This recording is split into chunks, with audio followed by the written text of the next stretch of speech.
valencià, dijous 23, punt i coma i els punts suspensius. Activitat 2. Respon amb una oració en què utilitzes el signe de puntuació indicat en cada cas. Punt i coma. És una resposta oberta, cada un podrà respondre d'una manera diferent, sempre que utilitzi bé el punt i coma. Durant quins mesos es produeix cada estació de l'any? Jo contestaria d'aquesta manera. La primavera es produeix durant els mesos de març a juny, punt i coma. L'estiu es produeix durant els mesos de juny a setembre, punt i coma.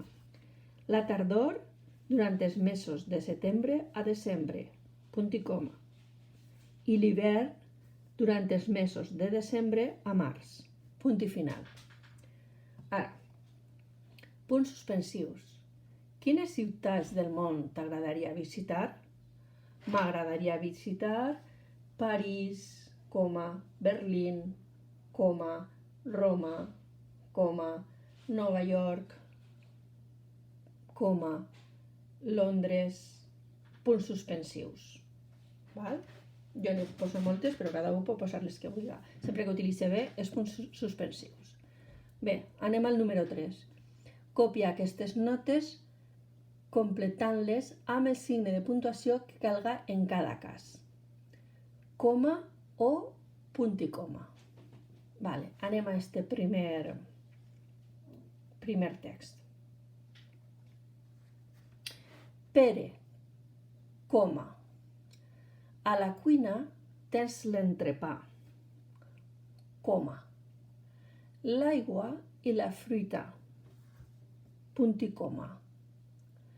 Les botes, coma, el casc i la llanterna estan a l'habitació, punt i coma.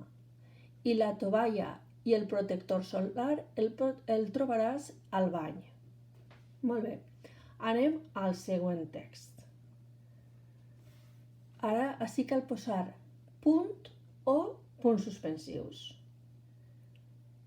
Joana, coma. Han telefonat de la botiga i diuen que... punts suspensius, 3 punts suspensius, són 3, els punts suspensius són 3, 1, 2 i 3.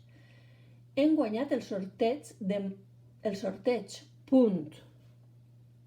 Demà hem d'anar a replegar el regal, punt. Podem triar entre un muntó de coses, roba, joguets, llibres, pel·lícules, punts suspensius. 1, 2 i 3, 3 punts suspensius. Són 3 els punts suspensius. Que bé! Molt bé, espero que us hagi llegit bé. Heu vist que no n'hi ha molts exercicis per tal de que aneu tranquil·lets. Vinga, adeu!